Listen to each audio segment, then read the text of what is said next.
Love ಜಿಹಾದ್ ನಮ್ಮ ಹೆಣ್ಣು ಮಕ್ಕಳನ್ನ ನರಕದ ಕೋಪಕ್ಕೆ ತಳ್ಳುವ ಪ್ರಕ್ರಿಯೆ. ಪ್ರೀತಿಯ ಹೆಸರಲ್ಲಿ ಮದುವೆಯಾಗ್ತಾರೆ, ಕೈಗೊಂದು ಮಗುವನ್ನು ಕೊಟ್ಟು ಓಡಿ ಹೋಗ್ತಾರೆ. ಈ ನಿಟ್ಟಿನಲ್ಲಿ ದೇಶದಲ್ಲಿ ಲವ್ ಜಿಹಾದ್ ತಡೆಗೆ ಬಲವಾದ ಕಾನೂನು ಜಾರಿ ಮಾಡುವ ಅಗತ್ಯವಿದೆ ಎಂದು ಕೇಂದ್ರ ಕೃಷಿ ಸಚಿವೆ ಶೋಭಾ ಕರಂದ್ಲಾಜೆ ಹೇಳಿಕೆ ನೀಡಿದ್ದಾರೆ. ಉಡುಪಿಯಲ್ಲಿ ಮಾಧ್ಯಮಗಳೊಂದಿಗೆ ಮಾತನಾಡಿದ ಅವರು, ದೇಶದ ಅನೇಕ ಭಾಗಗಳಲ್ಲಿ ನಮ್ಮ ಹೆಣ್ಣು ಮಕ್ಕಳು ಲವ್ ಜಿಹಾದ್ ಸಮಸ್ಯೆಯನ್ನ ಎದುರಿಸ್ತಾ ಇದ್ದಾರೆ. ಲವ್ ಜಿಹಾದ್ ಅನ್ನುವುದು ಒಂದು ಪಿಡುಗು, ಇದು ತಕ್ಷಣ ಕೊನೆಯಾಗಬೇಕು. ಲವ್ ಜಿಹಾದಿಗೆ ಹೆಣ್ಣು ಮಕ್ಕಳು ಬಲಿಯಾದ್ರೆ ತಂದೆ ತಾಯಿಯ ದುಃಖ ಕೇಳುವವರು ಯಾರು? ಕೊನೆಗೆ ತಲಾಕ್ ಎಂದು ಹೇಳಿ ಇನ್ನೊಬ್ಬರನ್ನ ಮದುವೆಯಾಗ್ತಾರೆ. ಹಾಗಾಗಿ ಲವ್ ಜಿಹಾದ್ ತಡೆಗೆ ಬಲವಾದ ಕಾನೂನು ಜಾರಿಯಾಗಬೇಕು ಎಂದರು. ಇನ್ನು ಪಠ್ಯಪುಸ್ತಕ ಸಮಿತಿ ಬರ್ಖಸ್ತಿ ಒತ್ತಾಯ ವಿಚಾರಕ್ಕೆ ಸಂಬಂಧಪಟ್ಟಂತೆ ಮಾಧ್ಯಮ ಪ್ರತಿನಿಧಿಗಳ ಪ್ರಶ್ನೆಗೆ ಪ್ರತಿಕ್ರಿಯೆ ನೀಡಿದ ಅವರು, ನಮ್ಮ ಮಕ್ಕಳು ನಮ್ಮ ಚರಿತ್ರೆಯನ್ನ ಕಲಿಬೇಕು, ನಮ್ಮ ಮಕ್ಕಳು ನಮ್ಮ ದೇಶದ ಇತಿಹಾಸವನ್ನ ಕಲಿಯಬೇಕು, ನಮ್ಮ ಇತಿಹಾಸದಲ್ಲಿ ಆಗಿರುವಂತಹ ಲೋಪದೋಷಗಳನ್ನು ತಿಳಿದುಕೊಳ್ಳಬೇಕು.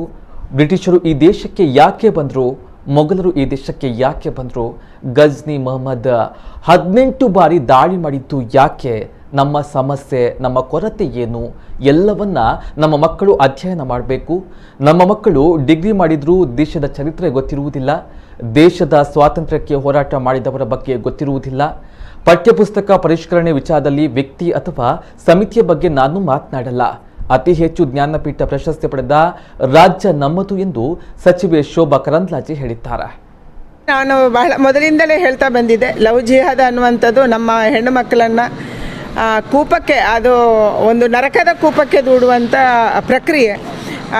ಪ್ರೀತಿಯ ಹೆಸರಲ್ಲಿ ಲವ್ ಮಾಡ್ತಾರೆ, ಮದುವೆ ಆಗ್ತಾರೆ, ಅಥವಾ ಮದುವೆ ಆಗದೆ ಮೋಸ ಮಾಡ್ತಾರೆ. ಅವರ ಕೈಗೆ ಒಂದು ಮಗುವನ್ನು ಕೊಟ್ಟು ಆಮೇಲೆ ಓಡೋಗ್ತಾರೆ.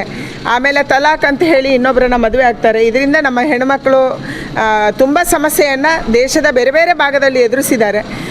ಅದಕ್ಕಾಗಿ ನನ್ನ ಅಪೇಕ್ಷೆ ಇರುವಂಥದ್ದು, ಈ ಲವ್ ಜಿಹಾದ್ ಅನ್ನುವಂಥ ಏನೋ ಒಂದು ನಮ್ಮ ಸಮಾಜದ ಪಿಡುಗಿದೆ, ಅದು ತಕ್ಷಣ ಕೊನೆ ಆಗಬೇಕು.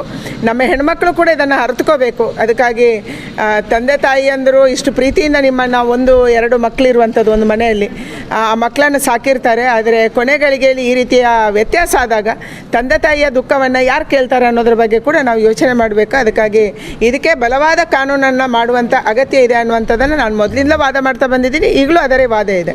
ನಮ್ಮ ಮಕ್ಕಳು ನಮ್ಮ ಚರಿತ್ರೆಯನ್ನು ಕಲಿಬೇಕು, ನಮ್ಮ ಮಕ್ಕಳು ನಮ್ಮ ದೇಶದ ಇತಿಹಾಸವನ್ನು ಕಲಿಬೇಕು.